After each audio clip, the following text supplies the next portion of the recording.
سوال کیا گیا ہے کہ وطر اگر رہ جائیں، رات میں نہ پڑھے جا سکیں تو پھر ان کی قضا یا ان کو ادا کرنے کی کیا صورت ہوگی؟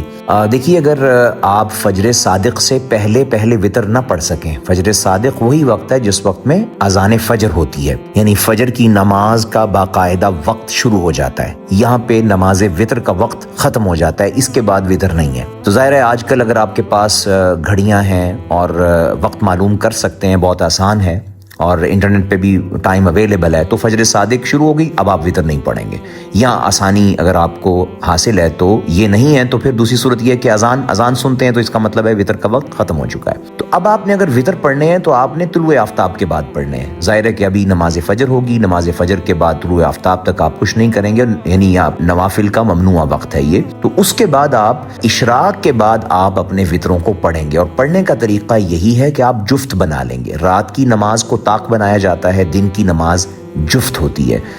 رسول اللہ صلی اللہ علیہ وسلم سے بالکل صحیح حدیث سے یہ ثابت ہے کہ جب آپ کے وطر رہ جاتے، یعنی آپ اپنی ساری قیام کو وطر بناتے تھے نا،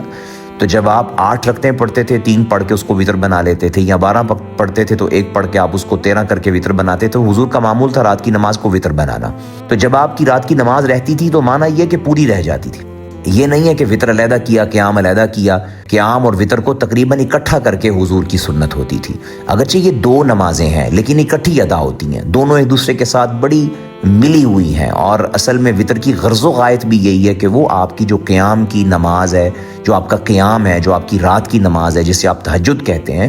وہ وطر بن جائے، جفت سے وہ وطر میں آ جائے، وہ طاق میں چلی جائے۔ جب رسول اللہ صلی اللہ علیہ وسلم کی یہ 11 رکعتیں جو آپ کا معمول تھا رہ جاتی تھیں، تو پھر آپ دن میں 12 رکعات پڑھتے تھے۔ اسی کے اوپر پھر علماء نے قیاس کیا کہ اگر آپ رات کو 11 نہیں پڑھتے، 3 پڑھتے ہیں، یا آپ 5 پڑھتے ہیں، یا آپ 7 پڑھتے ہیں، یا آپ 9 پڑھتے ہیں، یا آپ 11 پڑھتے ہیں، یا آپ 13 پڑھتے ہیں، ظاہر ہے یہی ترتیب ہوگی آپ کی۔ زیادہ تر لوگ 3 پڑھتے ہیں کیونکہ ظاہر ہے کہ وہ لمبا قیام رات کو نہیں کر پاتے، یہ ہماری محرومی ہے بہرحال، لیکن یہ کہ یہ معاملہ تو اس طرح ہے، اور یہ نہیں ہے کہ یہ فرض اور لازم ہے اس لیے لوگ اس سہولت اور شریعت کی دی ہوئی وسعت سے فائدہ بھی عام آدمی اٹھاتا ہے۔